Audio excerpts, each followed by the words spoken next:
Berdiri di hati, haleluya. Berdiri di hati, berdiri di hati, berdiri di hatiku. Ku selalu bernyanyi, ku selalu berdiri. Hilanglah susahku, ku tak dapat mengerti sebelum ku dengar. Berdiri, berdiri, berdiri, berdiri di hatiku. Berdiri di hati, haleluya.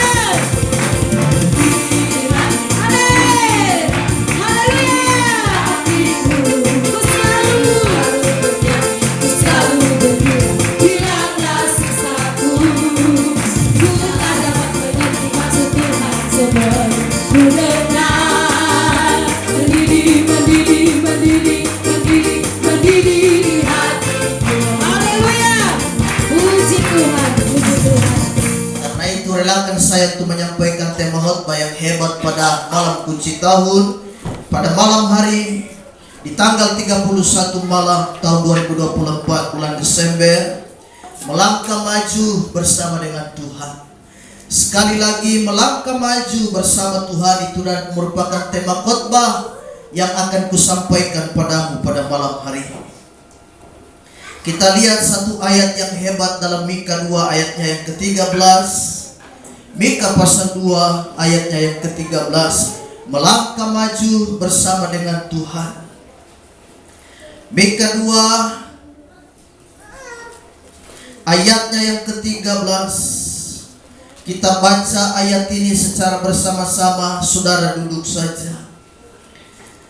Mika pasal 2 ayatnya yang ke-13, kita baca 2, 3 mulai. Penerobos akan maju di depan mereka. Mereka akan menerobos dan berjalan melewati pintu gerbang dan akan keluar dari situ. Raja mereka akan berjalan terus di depan mereka. Tuhan sendiri di kepala barisan mereka. Puji Tuhan, Tuhan Yesus memberkati. Firman Allah berkata, penerobos akan maju di depan mereka. Mereka akan menerobos dan berjalan melewati pintu gerbang dan akan keluar dari situ. Raja mereka akan berjalan terus di depan mereka. Tuhan sendiri di kepala barisan mereka. Allah akan menuntun barisan itu.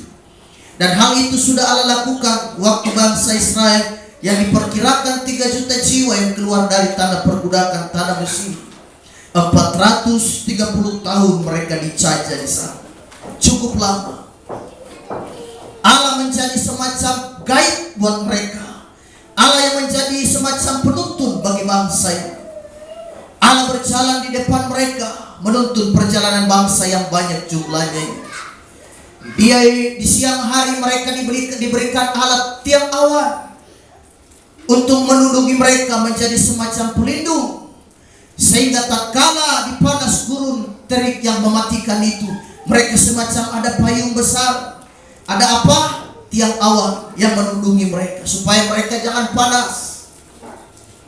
Sedangkan di malam hari Allah memberikan tiang api untuk menerangi perjalanan langkah mereka, supaya mereka tidak berjalan di dalam kegelapan. Kenapa? Karena ada cahaya, ada tiang api yang menyinari langkah mereka, supaya mereka berjalan terus. Dan firman Tuhan pada malam hari ini dikatakan, Raja kita, Dia Raja yang akan berjalan di depan mereka. Di depan siapa? Di depan saya dan saudara. Jadi berjalan terus, saya dan saudara maju terus bersama dengan Tuhan. Atau saudara mungkin sudah berkata takut, tahun 2025 saya takut lagi, nanti begini. Semua Tuhan sudah atur.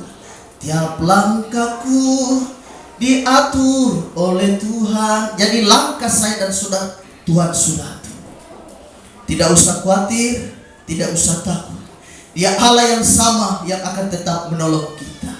Ibrani 13 ayat 8, adapun Yesus Kristus tidak berubah, baik kemarin, hari dan sampai selama-lamanya.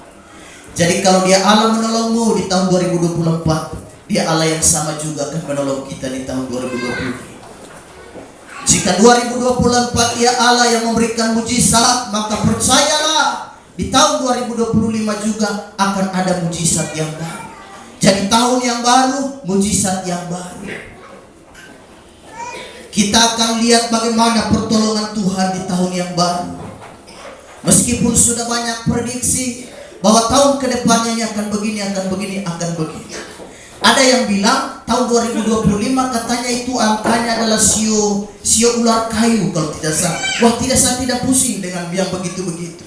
Karena saya percaya tahun 2025 adalah tahunnya Tuhan beserta dengan kita. Kalau ada yang bilang sio macam, sio naga dan lain sebagainya. Ini lagi ada yang bilang sio ular kayu. Saya tidak pusing. Karena saya percaya pada Allah yang besar. Dia Allah yang ciptakan macan, Dia Allah yang ciptakan harimau, Dia Allah juga yang ciptakan ular kayu. Jadi kita berpegang pada keyakinan kita, yaitu tahun 2025 adalah tahun di mana Allah akan kerja hebat dan luar biasa dalam rumah tangga kita. Kita bilang sama sakit penyakit tinggal, jangan ikut saya di tahun 2025. Kita bilang sama masalah dan problema kau tinggal ya, jangan kau ikut di tahun yang baru ini. Sebab di tahun yang baru ini Allah yang akan menuntunku, bukan kau lagi. Kita putus sampai di sini. Kita tidak ada hubungan lagi. Sebab tahun 2025 adalah saya di mana akan melihat mujizat Tuhan. Bagaimana saya dan saudara berjalan bersama dengan Tuhan. Kita akan lihat satu kebenaran. Yosua pasal 1 ayatnya yang kedua. Memasuki tahun 2025 ini, saya dan saudara tentu akan banyak pikiran. Tetapi yang pertama, bagaimana sikap kita memasuki tahun yang baru? Yosua pasal 1 ayatnya yang kedua. Saya akan bacakan ayat ini. Yosua pasal 1 ayatnya yang kedua. Firman Allah berkata, hambaku Musa telah mati, sebab itu bersiaplah sekarang, seberangilah sungai Yordan ini, engkau dan seluruh bangsa ini, menuju negeri yang akan kuberikan kepada mereka, kepada orang Israel itu. Bagaimana sikap kita menghadapi tahun yang baru? Yang pertama, firman Allah memberikan jawaban adalah saya dan saudara bersedia menghadapi tantangan. Yosua 1 ayat 2 berkata, bersiaplah, seberangilah sungai itu. Tantangan yang terakhir yang akan bangsa hadapi, lalu mereka akan masuk tanah Kanaan. Sudah sedikit lagi mereka akan masuk, tapi ada tantangan yang terakhir yang mereka harus kalahkan. Apakah gerangan itu? Sungai Yordan. Dan sungai Yordan pada masa itu, pada saat itu sedang lagi meluap, sedang lagi banjir. Itu tantangannya yang terakhir. Sedikit lagi, tinggal beberapa langkah lagi sudah sampai tanah Kanaan, tanah perjanjian. Tapi sebelum masuk tanah perjanjian, sungai Yordan yang sedang banjir yang menjadi tantangan yang terakhir.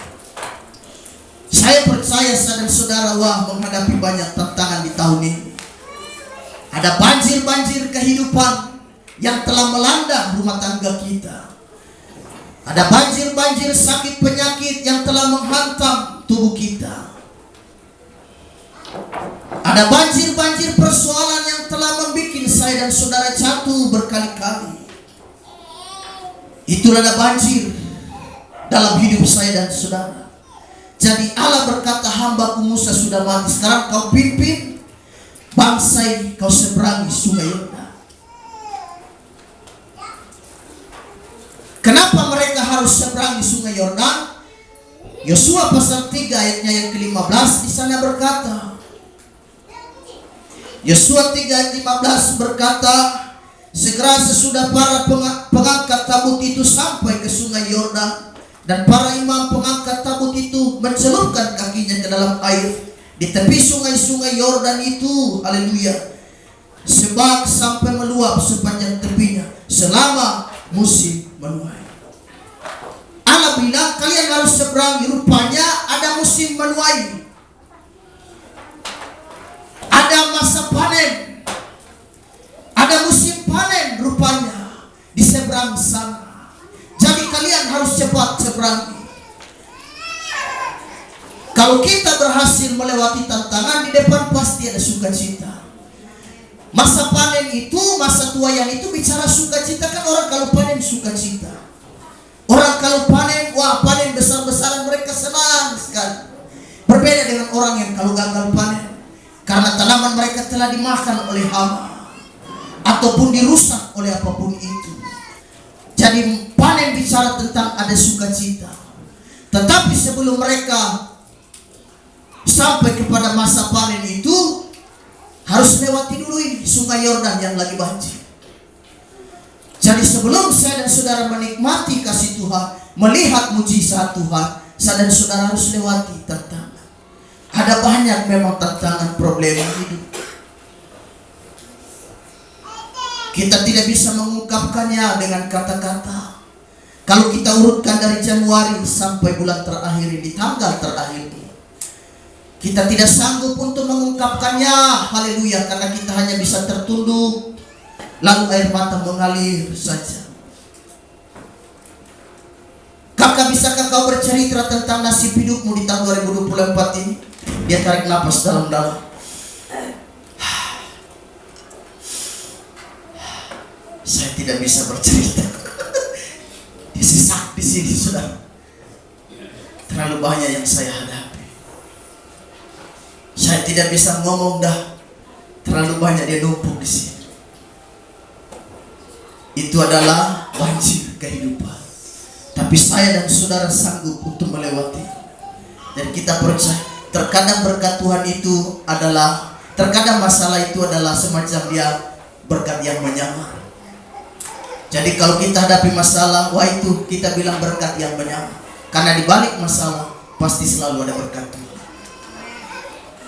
Di balik mendungnya langit, di baliknya terjadinya hujan, pasti selalu ada pelangi. Pasti selalu ada sukacita untuk saya dan saudara. Jadi yang pertama, siap menghadapi tantangan. Siapkah saudara menghadapi tantangan di tahun yang baru ini? Kita harus siap. Tidak tahu tantangan apa lagi yang harus akan terjadi dan saya dan saudara akan menghadapi. Kita harus menjadi orang Kristen yang siap untuk melewati.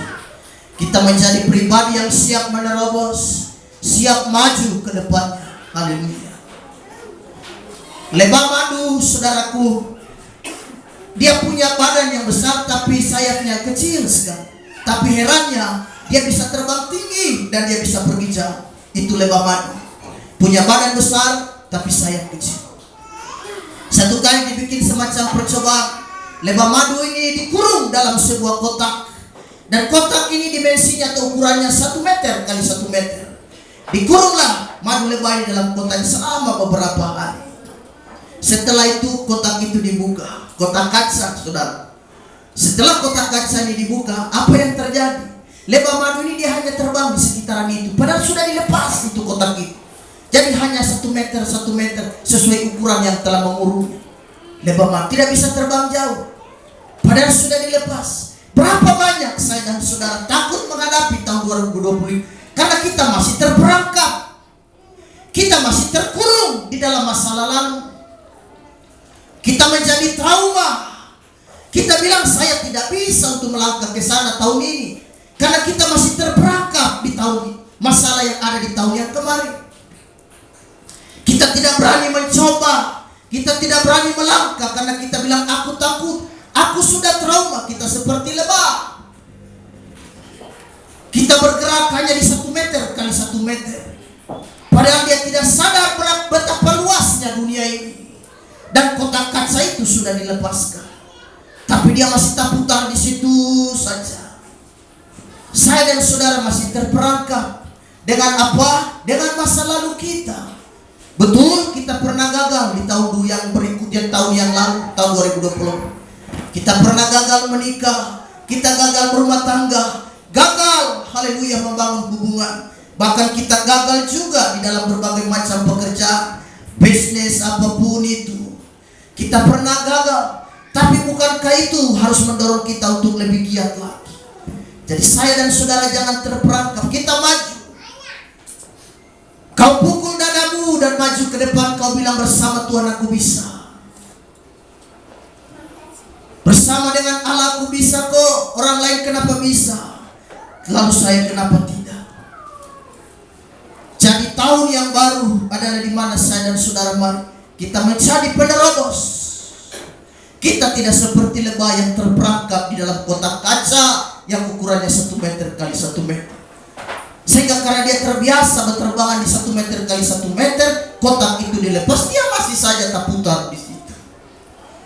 Kita terperangkap, kita terperdaya.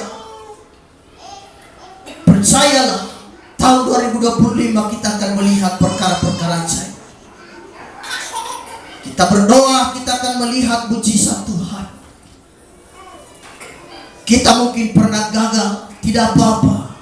Kegagalan adalah guru yang terbaik untuk saya dan saudara. Kita belajar lebih baik lagi. Persoalan dan tantangan yang kau hadapi tahun kemarin tidak membuat kau jatuh dan tinggalkan ataupun lepaskan Tuhan. Tetap maju bersama dengan Tuhan kita bisa. Filipi 4 ayat 13 firman Allah berkata. Filipi pasal 4 ayatnya yang ke-13. Segala perkara dapat kutanggung di dalam Dia yang memberi kekuatan kepadaku. Di luar Kristus saya dan saudara tidak sanggup. Segala perkara dapat kutanggung. Ada banyak perkara yang menantimu di tahun 2025. Mereka seperti kawan. Mereka sedang menunggumu. Ini kau sedikit lagi akan masuk tahun yang baru kan? Mereka sedang memanggilmu, sobat datang kemari. Kami siap menggoncongmu. Kami siap meninjumu. Sanggupkah engkau? Jadi mereka seperti memanggilmu. Ayo masuk di tahun yang baru nak. Sini. Kami siap menyerbu. Segala perkara dapat kutanggung, kata firman Allah, di dalam Kristus yang memberikan kekuatan kepada. Jadi tanpa Kristus kita tentu tidak akan sanggup dan mampu. Jadi tetap berjalan dalam keyakinan. Kita menjadi pribadi-pribadi yang menerobos. Pribadi-pribadi yang melangkah maju bersama Tuhan. Perempuan Samaria mengalami perubahan hidup yang sangat signifikan. Yang sangat luar biasa. Kenapa? Karena dia jumpa dengan Tuhan. Saudara, kalau orang percaya, orang beribadah tapi hidup gak berubah-berubah saja, saya sangat mencurigai kekristenan. Harus dipertanyakan imanmu ini seperti apa sebenarnya. Dari tahun ke tahun, tahun berganti tahun, begitu-begitu saja. Sebenarnya apa sih yang ada di dalam hidup saya dan saudara? Kok tidak berubah-berubah ya? Tapi kalau Kristus benar-benar dia mendarat di hatimu, saya percaya ada perubahan. Ada perubahan hidup. Yang mungkin tadinya malas melayani, kini sekarang jadi giat melayani. Malas sembahyang, malas cari Tuhan, sekarang cari Tuhan. Tetap setia melayani. Yang tadinya mungkin tersinggung, sampai saudara dijuluki orang tukang tersinggung berat. Tapi sekarang tidak lagi. Karena saya dan saudara kenapa? Jumpa dengan Kristus. Kristus ada di hati kita. Kita menjadi orang yang berbeda dari tahun yang kemarin. Kita masuk di tahun yang baru. Kita punya hati yang baru. Berkali-kali aku katakan, sepatu boleh lama, baju boleh lama, tapi hati tetap baru. Miliki hati yang baru. Hati yang sudah diperbaiki oleh Tuhan. Seperti perempuan Samaria ini. Menurut sejarah gereja, beliau dijuluki Santa Potini. Perempuan yang gak baik mendapat julukan Santa Potini. Santa itu adalah julukan bagi orang-orang kudus. Kalau perempuan disebut Santa, kalau laki-laki disebut Santo. Jadi dia mendapatkan julukan Santa Potini, yang artinya orang kudus. Bayangkan. Kenapa? Karena dari hasil Kristus yang sanggup menerobos. Melangkah maju, ada mujizat. Kristus melangkah maju. Dia menghancurkan tradisi yang berabad-abad ini. Orang Yahudi berkata jangan lewat Samaria. Orang Samaria ini orang berdosa, orang hina. Orang Yahudi tidak bergaul dengan orang Samaria. Mereka dianggap, ya katakanlah dianggap orang yang tidak layak lah begitu. Padahal itu saudara mereka juga, karena mereka sudah sudah kawin campur. Bukan Yahudi murni kan? Sudah kawin tabaku campur. Jadi semacam ada pemisah antara Yahudi dan Samaria. Tetapi itu yang Kristus terobos, itu yang Kristus hancurkan. Kristus mau karena ada jiwa di seberang sana menanti. Jadi saya dan saudara, yang pertama kita harus siap menghadapi tantangan. Saudara siap menghadapi tantangan di tahun 2025, haleluya. Kita harus siap sedia. Yang pertama, saya dan saudara siap menghadapi tantangan. Lalu yang berikut, yang kedua, Yesua 1 ayatnya yang ke-6, firman Allah berkata begini. Kuatkan dan teguhkanlah hatimu, sebab engkaulah yang akan memimpin bangsa ini, memiliki negeri yang kujanjikan dengan sumpah kepada nenek moyang mereka, untuk diberikan kepada mereka. Kuatkan dan teguhkan hatimu. Itu yang kedua. Apa yang harus kita lakukan memasuki tahun yang baru? Yang pertama, siap menghadapi tantangan. Dan yang kedua, saya dan saudara, kuatkan hatimu dan teguhkan hati. Hati tetap mantap. Betul ada ketakutan, tetapi tetap percaya Tuhan bisa dan Tuhan mampu. Terlalu sanggup Dia menolong saya dan saudara. Gantungkan harapanmu kepada Tuhan yang hebat itu. Jangan gantungkan pada orang tua, kepada keluarga, kepada manusia. Percayalah, kalau kau gantungkan pada manusia, kau kecewa berat. Saya dan saudara, gantungkan segala harapan kita, gantungkan segala cita-citamu kepada Tuhan. Jangan gantungkan pada orang tua. Mama dan papa terbatas, haleluya. Mereka terbatas, adekku. Tetapi Kristus, Dia selalu ada bersama dengan kita. Firman Allah berkata, meskipun bapa dan ibuku meninggalkan aku, kata Daud, tetapi Tuhan menyambut aku. Orang tua kita terbatas. Kita bersyukur masih bisa hidup di tengah-tengah keluarga. Ada orang tua, ada mama, ada bapak, ada kakak, ada adik. Kita bersyukur. Itu semua juga merupakan kasih dan karunia Tuhan. Teguhkanlah hatimu. Saya dan saudara, teguhkan hati. Kita tidak tahu di tahun berikut seperti apa. Yohanes 16 ayat 33 berkata, Yohanes 16 ayat 33, semuanya itu kukatakan kepadamu, supaya kamu beroleh damai sejahtera dalam aku. Dalam dunia kamu menderita penganiayaan, tetapi kuatkanlah hatimu, aku telah mengalahkan dunia. Bersama dengan Tuhan kita bisa. Percaya Allah akan memberikan kita kekuatan dan kemampuan. Di dalam Ulangan pasal 20 ayat 8, bangsa Israel punya hukum perang, saudara. Ada semacam hukum perang yang diterapkan di dalam bangsa itu sendiri. Ulangan 20 ayat 8, firman Allah berkata, Ulangan 20 ayatnya yang ke-8, kita akan lihat satu ayat di sana. Ulangan 20 ayatnya yang ke-8, lalu kita masuk di dalam doa. Firman Allah berkata,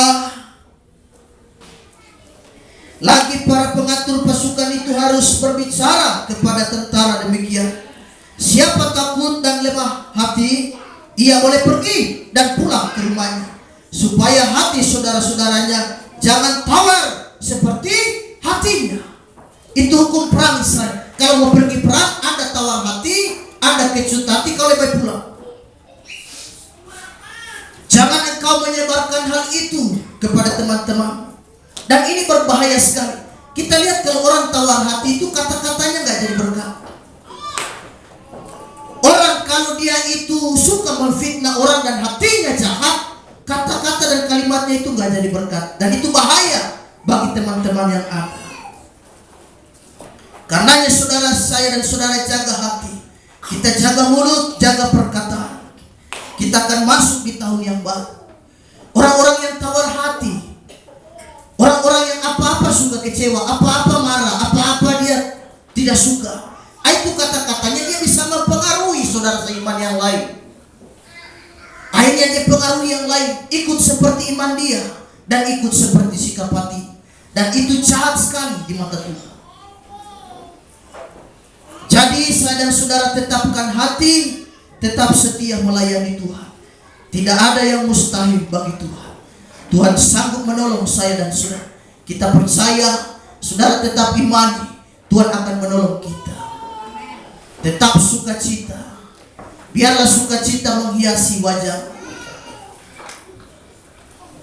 Di tahun yang baru ini saya berdoa supaya saudara dapatkan berkat yang baru. Biar dompet kosong, sak kosong, saku kosong, masukkan tangan tarik begini kosong, tidak ada uang, tidak apa-apa. Hati tetap sukacita. Haleluya. Jadi tetap sukacita. Seperti kataku dan izinkan aku menyebutkannya kembali. Biar belum makan 3 hari. Haleluya. Kau ambil tusuk gigi, jepit di bibir, kau sandar di muka pintu dan kau tekan pintu. Supaya orang lewat, orang berkata, kakak baru selesai makan. Kan kebiasaan orang kan kalau selesai makan pasti taruh tusuk gigi di bibir. Iya kakak, saya puji Tuhan baru selesai makan. Padahal lapar 3 hari. Kenapa? Karena beras habis. Jadi beras habis, minyak goreng habis, tetap sukacita. Jadi Tuhan Yesus memberkati. Kita masuk di dalam doa. Biarlah kiranya Tuhan memberkati.